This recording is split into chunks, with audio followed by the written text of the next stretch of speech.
안녕하세요. 온셀프 엄마의 교육 일기입니다.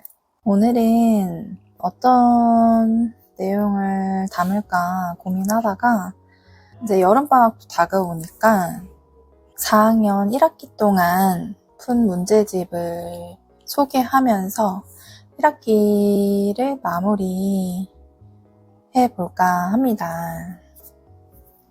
아이가 초등학교 4학년이거든요.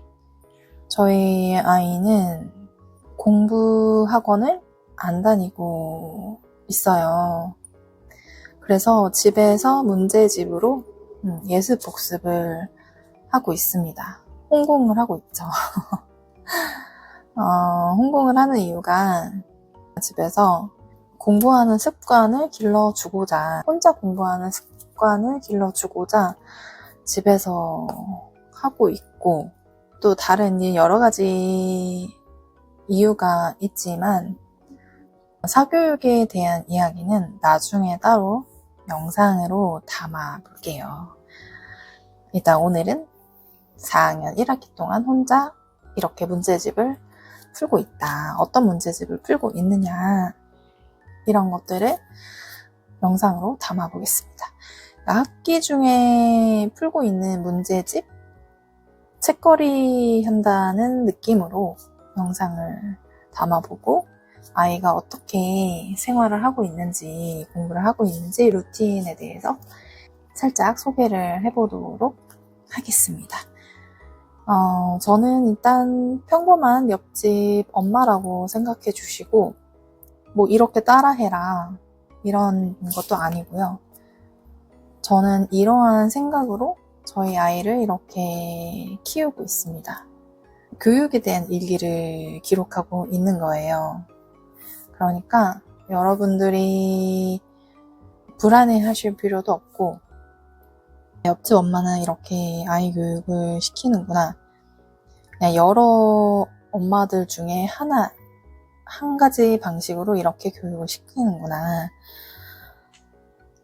그리고 여러분들 중에서 자기 아이한테 괜찮은 공부법이라고 생각하시면 그거를 취사 선택하시면 될 것 같아요. 그러니까 도움되는 거는 받아들이고, 이거는 좀 나의 아이한테는 안 맞는다. 그러면 그냥 옆집 아이는 이렇게 하고 있구나, 그냥 가볍게 들어주시면 될 것 같아요. 요즘에 워낙 유튜버에서 보면 이렇게 하면 안 된다, 꼭 이렇게 해야 된다, 절대 하지 말아라, 이런 영상들이 너무 많고 겁을 주고 엄마들한테 불안을 너무 많이 주는 것 같아요. 그래서 저는 그냥 제가 하고 있는, 그냥 제가 할 수 있는 것을 선택을 해서 아이한테 하고 있다는 점을 다시 한번 강조드리고 싶어요.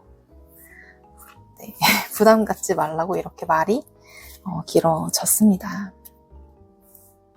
영상으로 담는 문제집은 내돈내산입니다.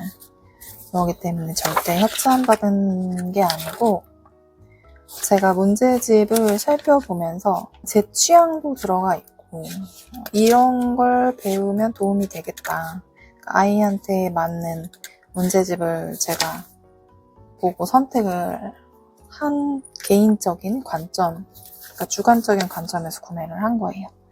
국어 먼저 보여드릴게요. 문제집을 아이 책상에서 가지고 오느라고 정리를 못했어요. 국어, 영어, 수학 순서대로 정리를 한 다음에 설명을 드려볼게요. 잠시만요. 문제집이 많아 보이지만 실제로 그렇게 많지는 않아요. 다른 아이들은 얼마나 문제집을 많이 푸는지 저도 잘 모르거든요. 저는 엄마들하고 따로 친분 모임을 하지 않거든요. 그러다 보니까 학원 얘기는 안 하고 친한 몇 명, 친한 두세 명 교류를 하고 있기 때문에, 그렇다고 그 엄마들과 교육에 대한 이야기를 나누지는 않아요. 그냥 아이들이 어떻게 컸으면 좋겠다, 그냥 어떻게 지내고 있다, 이 정도 얘기만 하는 사이라서 가끔 공부 얘기 한두 번 정도만 하지 막 깊숙하게 하지는 않습니다. 자, 정리가 됐고요. 자리를 좀 확보해 보도록 하겠습니다. 첫 번째 국어 과목은 어휘가 제일 중요하죠. 저는 어휘가 중요하다고 생각이 듭니다. 기본적으로 어휘를 알아야지 선생님이 설명하실 때 이해도가 빠를 거예요. 그래서 저는 국어는 어휘를 기본으로 문제집을 풀고 있습니다. 물론 독서도 중요해요. 독서도 중요하지만 그래도 교과 어휘는 그 학년에 배워야 되는 어휘는 기본적으로 알고 있어야 되지 않을까라는 생각에서 항상 이 어휘가 문해력이다, EBS를 학기 중에 배우면서 문제를 풀리게 하고 있어요. 정말 기본 문제집이에요. 기본. 제가 아이한테 문제를 풀게 하고 채점을 해보면 거의 다 맞거나 한 개 정도 틀립니다. 그만큼 쉽다는 내용이죠. 다른 아이는 어떤지 몰라서 제가 이 문제집이 객관적으로 어렵다 쉽다라고 말은 못하겠지만 제 아이를 기준으로 했을 때는 쉬운 편인 것 같아요. 그리고 다 객관식이기 때문에 제가 봐도 좀 쉬워 보입니다. 이 책은 워낙 유명하니까 다 알고 계실 거예요. 저는 이 책이 좋은 점이 EBS에서 출판한 거고 사회, 수학, 과학, 한자 이렇게 각 분야별로 학습 어휘가 있어서 배울 점이 많다. 정말 교과 안에서 쓸 수 있는 어휘를 학습할 수 있겠구나라는 생각이 들어서 이 교재를 선택하게 됐어요. 이렇게 한 챕터만 보여드리면 이렇게 다 객관식입니다. 주로 여기도 여기 부분 문제로 틀려가지고 이렇게 되어 있어요.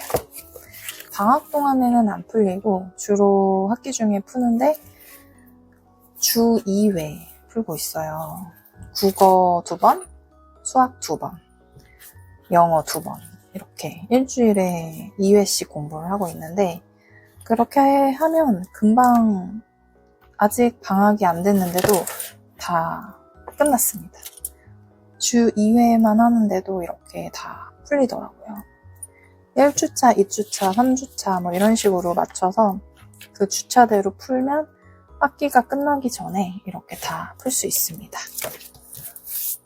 정말 이거는 기본이니까 다 맞아도 아이가 잘한다 이렇게 생각하시면 안 되고요. 그냥 기본은 알고 있구나 그냥 점검하는 정도의 문제집이고 제가 제일 좋아하는 문제집이 바로 이 문제집인데요. 시설의 훈민정음이에요. 어린이 훈민정음. 제가 이 문제집을 좋아하는 이유가 어려워요. 그리고 주관식입니다. 다 쓰는 거예요. 그래서 아이도 1, 2, 3학년 때는 굉장히 어려워했어요. 별로 좋아하지도 않고 오히려 이 문제집을 더 좋아했고 이 문제집은 한 3학년부터 슬슬 괜찮아지기 시작했습니다. 1, 2학년 때는 안 좋아했어요. 쓰는 것도 많고 어렵기도 하고 그래서 좋아하지 않았다. 이거는 한 챕터, 한 과당 그 앞에 EBS보다는 길거든요. 그래서 매일 2장씩 푸는 기준으로 해서 한 학기에 충분히 풀 수 있습니다. 가능합니다. 이거는 아이가 어쩔 때는 잘 맞기도 하지만 많이 틀릴 때도 있어요. 보통 그러니까 요즘 시대에 쓰는 말 말고 좀 예전에 많이 쓰던 말들을 잘 모르더라고요. 이런 절구, 강판 이런 부분에서 좀 약하더라고요. 그리고 맞춤법이 많이 틀려요. 맞춤법을 제대로 알고 있어야지 정확히 답을 할 수 있는 그런 문제집이거든요. 그래서 기본으로 많이 틀립니다. 그리고 제일 좋아하는 부분, 원고지 쓰기 부분이에요. 제가 이 원고지 쓰는 거를 정말 필요하다는 걸 느꼈어요. 일단 띄어쓰기가 안 됩니다. 그리고 맞춤법도 1, 2학년 때 이 문제 부분은 늘 다 틀렸거든요. 그런데 3학년쯤 되고 난 후부터 다 맞을 때도 있고 점점점 틀리는 횟수가 적어지더라고요. 그리고 맞춤법도 조금씩 완성되어 가고요. 원고지 쓰기는 정말 강추드립니다. 원고지 쓰기 정말 도움이 많이 되는 연습 방법인 것 같아요. 아이마다 보면 강점이, 약점이 드러나요. 이걸 보면. 저희 아이는 과학 분야를 엄청 좋아해요. 그래서 과학 분야에 대한 어휘는 거의 다 맞거든요. 거의 99.99%. 그런데 전통 관련된 단어는 어려워해요. 책도 전래동화를 안 좋아하거든요. 그러다 보니까 어휘가 약할 수밖에 없는데 그래도 이 문제집을 통해서 많이 보충이 되는 것 같아요. 저는 어휘로는 꼭 이 두 가지를 1학년부터 지금까지 끌고 가고 있습니다. 그 다음에 3학년 정도 되면서부터 한자를 좀 챙겨줘야 되더라고요. 한자 어휘를 EBS도 있고 다른 문제집도 여러 가지 있는데 저는 그냥 기본 EBS로 너무 어렵지 않고 너무 분량이 많지 않은 걸로 선택을 했어요. 저는 한자 급수 시험을 물론 아이가 좋아하면 공부해서 따는 것도 나쁘지 않겠다 생각하지만 한자 자체를 외우기보다는 한자를 딱 보고 이게 무슨 말이고 뜻인지 읽을 수 있을 정도만 되면 좋겠다라는 목표를 가지고 가르치고 있어요. 그래서 음가를 들었을 때 예를 들어 임금왕이라는 글자가 들어갔을 때 왕자, 대왕, 왕실, 왕중왕 이게 어떤 왕자가 들어가는지 뜻을 알면 나중에 모르는 단어가 있을 때도 비슷한 단어를 생각해 보면서 유추를 할 수 있거든요. 그래서 저는 그 정도까지만 가르치는 게 제 목표입니다. 임금왕을 외워서 쓰는 게 아니고 이걸 딱 봤을 때 이거 임금왕자구나 이 정도만 읽을 수 있을 정도로. 어떤 분들은 제일 많이 쓰는 단어는 외우면 좋다라고 하시는데 그것도 괜찮은 방법 중에 하나인 것 같아요. 저도 한자를 너무 어렵거든요. 저는 한자를 잘 몰라요. 외우기도 너무 어렵고 영어 단어 외우는 것보다 훨씬 어려웠어요. 한자를 외우면 바로바로 까먹고 그래서 국어를 잘 못했나 봐요. 그 다음에는 방학 때 하는 건데 앞에 두 문제집을 다 풀었기 때문에 이 문제집으로 이어서 풀고 있습니다. 뿌리 깊은 초등국어 독해력 어휘편만 항상 어휘편만 하고 있어요. 독해는 초등 빠르면 5학년, 늦으면 6학년 이제 중학교 대비로 독해 문제집을 푸는 건 좋은데 미리부터 할 필요는 없다고 생각을 해요. 일단 어휘가 단단하게 쌓여야지 독해도 가능하기 때문에 저는 초등학교 5학년까지는 그래도 어휘를 더 메인으로 끌고 가려고 해요. 이 뿌리 깊은 초등국어 독해력 같은 경우는 사자성어나 속담 관용어에 대한 어휘가 많이 나오거든요. 1, 2학년 때는 받아쓰기도 있어서 방학 때 주로 이용해줬어요. 그리고 이런 지문을 통해서 이런 사자성어나 속담이 예시로 들고 문제를 푸는 거기 때문에 저는 이 부분이 마음에 들었어요. 그리고 이런 어법 어휘도 다시 점검하는 부분도 있고 그래서 길지 않게 하루에 2장 이렇게 풀면 그래도 기본 속담이나 사자성어, 관용어에 대해서 알 수 있지 않을까. 그래서 가볍게 문제를 풀고 있습니다. 아이가 이것도 좋아해요. 문제집을. 어렵지 않아요, 문제는. 1, 2학년 때는 이 어법 어휘가 받아쓰기가 있어서 많이 틀리고 맞춤 때문에 많이 틀리긴 했는데 3, 4학년 때는 그게 점점 줄어들어서 거의 다 맞고 있어요. 네. 저는 이 문제보다는 이런 내용 때문에 좋아요. 관용어에 대해서 이야기를 이렇게 글이 있으면서 이 낯이 두껍다라는 게 어떤 의미인지 자연스럽게 책 읽듯이 알 수 있기 때문에 이 문제집도 2학년 정도 때 2단계부터 풀리기 시작했어요. 1학년 때는 문제집을 거의 안 했던 것 같아요. 기억이 겨우 이제 4학년인데 1학년 때 내용이 기억이 나지 않네요. 그리고 원고지 쓰기입니다. 또 원고지 쓰기를 이게 지금 EBS인데요.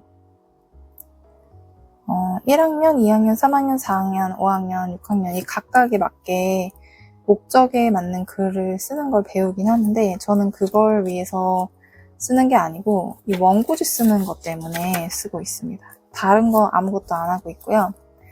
이 원고지 쓰는 거. 아이가 아직도 맞춤법을 많이 틀려요. 소리 나는 대로 쓰고 있거든요. 그리고 띄어쓰기도 어쩔 때는 좀 이상하게 띄어쓰고 있어요. 그래서 안 되겠다 싶어가지고 어디 갔지? 이것도 다 해서 다 찢어버렸구나. 예를 들면 이렇게 글이 이미 써져 있는 게 이렇게 대본이 있어요. 그러면 이 둘 중에 하나를 골라서 이 원고지에다가 아이가 쓰는 거예요. 그러면 글도 봐야 되고 글씨도 봐야 되고 단어도 봐야 되고 띄어쓰기도 체크를 해야 되기 때문에 꼼꼼히 보는 것도 배우고 실수 줄이는 법도 배우고 글씨를 워낙 요즘에 아이들이 안 쓰니까 손에 힘도 기르고 여러 면에서 좋아서 저는 원고지 쓰기를 하고 있는데 지금 이 책도 절판이 돼서 중고로 겨우 구매를 했거든요. 이런 글쓰기 교재가 좀 있었으면 좋겠는데 없어요. 없는 것 같아요. 그래서 아쉽습니다. 좀 더 이 원고지 쓰는 이 교재는 한 번 더 찾아봐야 될 것 같아요. 저는 글쓰기가 매우 중요하다고 생각해서 원고지 쓰기를 좀 강조드리고 있어요. 그리고 글쓰기 정말 중요합니다. 글쓰기 저도 글 쓰는 거 매우 힘들어 했거든요.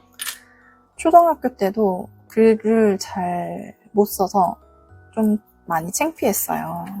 보여주는 것도 별로 안 좋아했고 심지어 어떻게 써야 될지도 감이 안 오고 그래서 내 아이한테만큼은 글 쓰는 게 힘들지 않게 잘 쓰건 못 쓰건 상관없이 좀 수월하게 술술술 썼으면 좋겠다. 정말 그거 하나만은 내가 어떻게든 아이한테 남겨줘야겠다 싶어서 글쓰기는 정말 제가 교과 어휘보다 더 많이 챙기고 있거든요. 이은인경 작가님의 시리즈는 많이 했어요. 쉬운 거부터 좀 꾸준히 했고요. 이거는 주제 요약하기예요. 요약하는 게 공부의 핵심이거든요. 글의 핵심을 단어로도 한 문장으로도 요약을 할 수 있어야 되거든요. 그래서 꾸준히 일주일에 한 번 정도 하고 있어요. 처음에는 다 틀렸어요. 보이시죠? 너무 어려워해서 1번하고 2번만 하자. 3번 문제는 아예 풀지 않았는데 그러다가 이제는 몇 개 빼고는 다 잘 맞고 있어요. 그래도 핵심 단어는 잘 하고 있는데 핵심 단어의 의미를 본문에서 찾아 한 문장으로 요약해보세요가 조금 아직도 어려워하더라고요. 이게 이제 어느 정도 수월해지면 이제 3번 문제. 이 문단별로 한 문장으로 요약하는 거. 이것도 진행할 생각입니다. 그 다음에 한국사. 이제 5학년이잖아요, 내년에. 그렇기 때문에 저희 아이가 편차가 너무 심해요. 그러니까 독서를 골고루 하지 않아서 억지로 좀 골고루 읽히게 만들어야 되기 때문에 그럴 거면 이렇게 차라리 한국사 신문으로 해서 글쓰기를 연습해보자. 이렇게 이것도 일주일에 한 번만 하고 있습니다. 내년 5학년 되기 전에 슬슬 하면 되지 않을까. 이 문제는 조금 그래도 아이가 잘 하고 있기는 해요. 이게 더 어렵고 이게 좀 더 쉬운 것 같아요. 단순하게 이 기사에 대한 걸 읽으면 쉽게 답을 찾을 수 있는 문제거든요. 저는 솔직히 이 문제를 풀기보다는 이 내용을 좀 읽었으면 좋겠다는 마음으로 이 교재를 준비했어요. 워낙 역사책보다는 진짜 비문학, 과학책만 많이 읽거든요. 과학만 척척 박사예요, 척척 박사. 전래동화, 약간 인문학 계열의 책을 잘 안 읽어요. 어릴 때 억지로 몇 개씩 중간중간 껴서 읽혔거든요. 남들은 비문학을 제발 읽어줬으면 하는데 저희 아이는 반대입니다. 이 반대도 마냥 좋지는 않아요. 골고루 읽어주기를 바라는 게 부모 마음입니다. 그렇더라고요.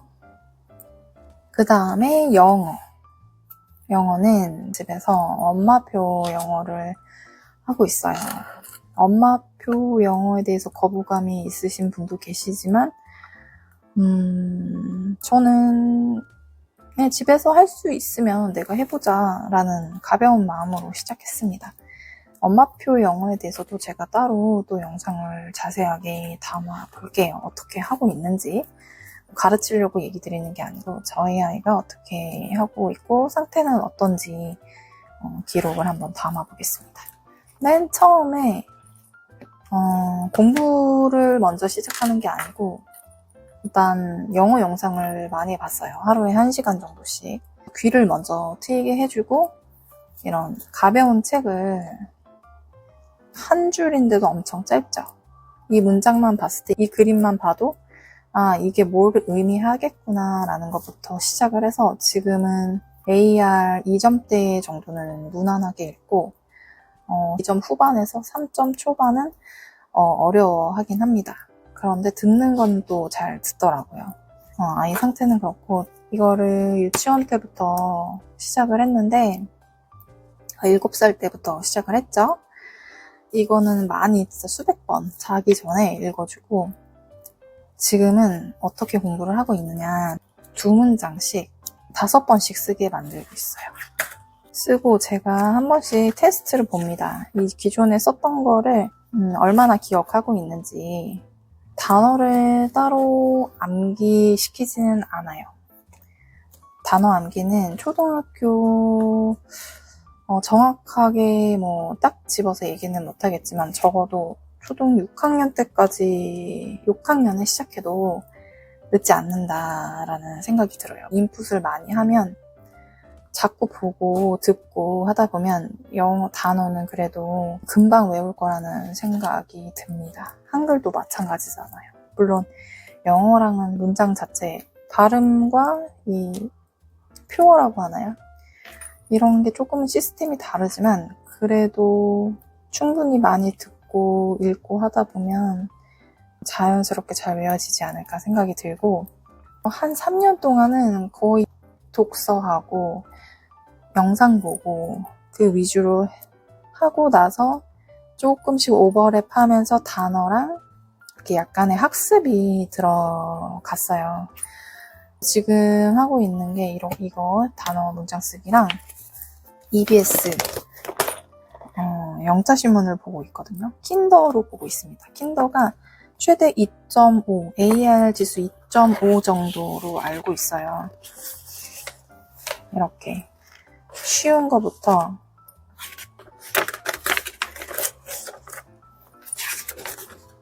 보통 난이도, 그 다음에 어려운 거. 보통 어려운 거는 확실히 비문학 쪽이 어렵고, 쉬운 거는 그냥 일상생활. 그리고 보통인 거는, 인문학 쪽. 뭐, 사람에 대한 인물.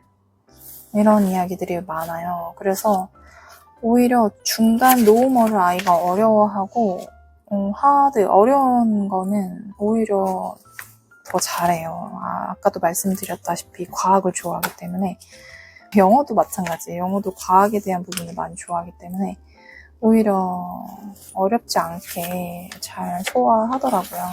오히려 인물이 좀 어려워요, 인물. 이 영자신문을 보면 좋은 게 기본 상식을 잘 알 수 있게 해주더라고요.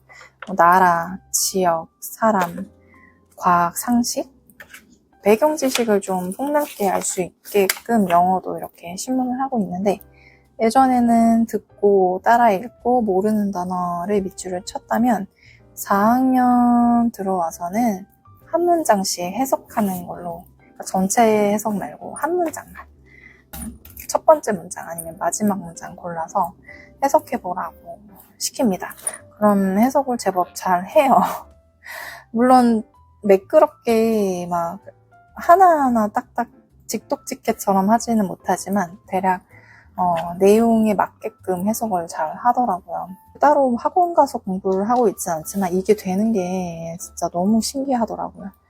학원은 언제가 될지 모르겠지만 아무튼 고학년쯤 일단 한번 테스트를 해보고 중학교 가기 전에는 한번 보내보자라는 생각은 가지고 있어요. 그리고 단어는 외우고 있지는 않지만 이 단어 교재를 쓰고 있습니다. 1200 키 잉글리시 워드고요. 이것도 원서책인데 저는 이 교재가 마음에 들었어요. 처음에 400, 800, 1200 이렇게 초급 단계, 단계별로 되어 있어요. 지금 아이는 이 두 번째 단계에서 1단계를 나가고 있는데 지금 이 책이죠. 단어가 좀 어렵다고 해서 지금 잠깐 중단한 상태예요. 확실히 어렵긴 하더라고요. 문제도 그렇고 문제 스타일도 많이 바뀌고. 제가 이 책을 좋아하고 선택을 한 이유가 이렇게 그림이 있고 단어가 있고 단어 발음 기호가 있고 예문이 있어요. 수거도 있고 그리고 한번 보고 확인하는 문제까지 이렇게 있습니다. 암기를 하는 단어 문제집은 아니고요. 한국어 문제집처럼 그런 식으로 나와 있는 거예요. 이 단어를 보고 확인만 하는, 단어 스펠링을 확인하는 게 아니고 내용을 확인하는 그런 문제집입니다. 이렇게 소개만 했는데도 30분이 훌쩍 지나갔네요.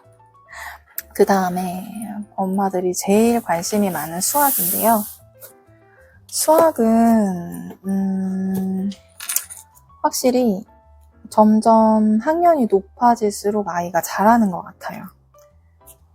그래서 1, 2학년은 그냥 산 아니면 심화 문제집 말고 창의력 수학 같은 거 있잖아요. 그렇게 가볍게 풀 수 있는 문제집을 풀었고 3학년 때부터는 이제 심화를 들어갔어요. 복습으로 들어갔어요.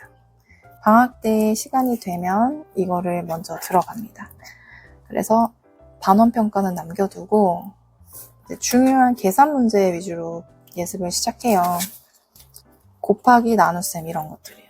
좀 연습이 필요한 그런 단원들은 미리 예습을 하고 나머지는 학기 중에 복습 학교에서 배우고 난 다음에 바로 이제 복습을 하는 형태로 공부를 하고 있고 그리고 최상의 수학은 전학기 복습 위주의 형태로 공부를 하고 있어요. 처음에는 정말 많이 틀렸어요, 이것도. 그런데 지금은 그래도 힘들어 하지만 정답률이 점점 높아지고 있어요. 고민하는 시간도 처음에는 한 문제를 엄청 오래오래 풀었는데 지금은 그래도 제법 잘 풉니다. 이 레벨업 테스트 부분도 꽤 잘 맞고 있어요. 예전에는 거의 빗물, 거의 비가 많이 내렸죠. 지금은 동그라미가 제법 많습니다. 이렇게 이것도 진짜 연습을 통해서 이렇게 바뀔 수 있다는 점이, 그러니까 훈련을 하는 거죠. 문제 푸는 훈련. 훈련을 배우면 충분히 아이가 성장할 수 있다. 저는 그런 확신이 듭니다. 정말 이것도 많이 틀렸거든요. 시간도 더 많이 걸려요.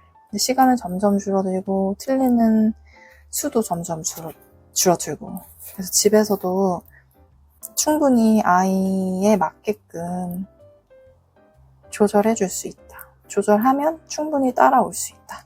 그거는 확실히 느낍니다. 이제 중고등학교 되면 또 어떻게 바뀔지 모르겠지만, 뭐 확신을 드릴 수는 없지만, 초등학교 때는 충분히 이런 개선 사항이 보인다. 그리고 초등학교 때는 충분히 집에서도 가능하다. 초등학생들은 많이 놀아야 되잖아요. 기본으로 이렇게 문제집을 풀고 있고, 그 학기마다 약한 부분이 있어요. 저희 아이는 예전에 수카드 단원이 굉장히 약했어요. 지금도 조금 수카드가 단원마다 조금씩 들어가 있잖아요. 그 부분이 조금 약해서 이렇게 특강식으로 수단원만 따로 빼서 엄청 풀렸어요. 그리고 곱셈과 나눗셈, 분수 개념. 분수 개념을 은근히 어려워하더라고요. 기본 개념을 풀 때는 잘 푸는데 조금만 어렵게 나가면 아이가 헷갈려요. 굉장히 헷갈려요. 그런데 내년 5학년 때 분수의 덧셈도 나오고 앞으로 곱셈도 나오니까 이거는 충분히 복습이 필요하겠다 싶어서 이렇게 문제집을 풀고 있고, 따로 연산은 하고 있지 않아요. 연산을 굳이 따로 해줄 필요는 없지만 곱셈, 나눗셈 이런 중요한 단원은 아이가 빨리빨리 푸는 연습이 필요하거든요. 안 풀다 보면 느려져요. 그렇다고 근데 너무 기계식으로 문제집을 연산을 잘하는 것도, 요즘 AI 시대인데 그게 교육이 맞나 싶기도 해요. 그래서 저는 연산 문제집을 따로 풀지는 않아요. 이 문제집을 통해서 연산을 할 수 있잖아요. 그렇기 때문에 저는 꼭 필요한 부분만 이렇게 특강처럼 문제집을 따로 빼서 연습을 시켜주고 있습니다. 이 수학 관련해서도 전문가마다 말이 다 달라요. 정말로. 그렇기 때문에 선별해서 귀담아 들으셔야 돼요. 어떤 분들은 연산이 필요하다, 심화 문제집 따로 필요하다, 그러니까 각 분야별 문제집을 다 필요하다고 얘기하시는데, 어떤 분들은 한 권이면 충분하다, 연산 따로 풀릴 필요 없다, 이 문제집에 연산도 다 들어있다, 심화도 다 마찬가지라고 그러시는 분도 있고, 아무튼 너무나 다 다른 말씀들을 하고 계시기 때문에 내가 중고등학교 때 공부했던 느낌을 과거로 돌아가서 내가 어떻게 공부를 했는지 그거를 좀 더 돌아보고, 나에게 적용하지 못했던 아쉬운 점들을 아이 공부법에 좀 적용을 해보세요. 저도 어릴 때 연산 문제집을 따로 풀진 않았어요. 구몬을 하다가 실패했어요. 저는 반복적인 연산 문제를 푸는 걸 굉장히 싫어했거든요. 저희 엄마도 그걸 알았기에 구몬을 거의 한 달 하고 끊었거든요. 그런데도 저는 수학을 잘 하는 편이었어요. 물론 저는 정시는 잘 못 봤지만 내신은 좋았어요. 그렇기 때문에 연산을 꼭 할 필요는 없는 것 같다. 물론 필요한 아이도 있겠죠. 그렇지만 제 아이 같은 경우도 필요는 없는 것 같습니다. 가끔 이렇게 부족할 때 이렇게 부분적으로만 추가적으로 넣어주면 보완이 잘 될 것 같아요. 은근히 길게 영상을 담아봤는데 어떠셨을지 모르겠어요. 이렇게 문제집이 많아 보이지만 한 번에 다 풀리지는 않아요. 만약에 수학이 예를 들면 현재 배우는 단원이 많이 나갔을 때는 이 문제집을 풀고 이 문제집을 쉰다. 그리고 세 권을 푼다. 아니면 진도가 많이 안 나갔을 때는 이걸 풀지 않고 이거 이렇게 해서 푼다. 이런 식으로 약간 율동성 있게 공부를 시키고 있어요. 그리고 문제집이 너무 어렵다 하면 잠깐 쉬고 좀 더 진도가 나갔을 때 아이가 충분히 소화를 시킬 수 있을 때 그때 문제집을 풀리고 있거든요. 그래서 매일 60분에서 90분 정도 주 4일 공부를 시키고 있어요. 평일에 4번 공부를 시키고 있는 거죠. 주말에는 놀리고 있습니다. 이게 4학년인데 저도 걱정은 조금 되죠. 이렇게 집에서만 해도 될까? 아니면 나중에 후회하지는 않을까? 좀 더 시킬 걸 그랬나? 다른 아이들처럼 수학, 영어 학원 보낼까? 안 보내도 될까? 많이 고민을 하기는 해요. 그렇지만 아직까지는 그래도 초등학교에는 공부 학원보다는 집에서 이렇게 공부하는 힘을 길러주고 어떻게 스스로 공부를 해야 되는지 알려주는 단계인 것 같고 예체능 학원을 더 오히려 다녀야 되는 게 맞다라는 저의 교육 철학입니다. 가치관입니다. 근데 이렇게만 해도 시간이 그렇게 많이 남지는 않아요. 독서 시간도 있어야 되고 노는 시간도 있어야 되고 예체능 학원은 제가 수영, 미술, 피아노, 방과 후 체스를 보내고 있어요. 이것만 해도 바쁘거든요. 그리고 주말에 도서관을 매주 가고 있고 서점도 많이 가고 그래서 책을 좀 더 많이 읽히게끔 하고 있어요. 그러다 보면 하루가 더 꽉 차서 가고 있는데 아무튼 정말 순수하게 저희 아이가 하고 있는 공부하고 있는 이렇게 문제집을 다 보여드렸습니다. 여러분들은 어떻게 하고 있나요? 저도 옆집 엄마는 어떻게 하고 있는지 너무너무나 궁금합니다. 어떻게 하고 있는지 댓글로 한번 공유해 주시면 감사하겠어요. 그럼 다음 영상에서 만나요. 감사합니다. 안녕.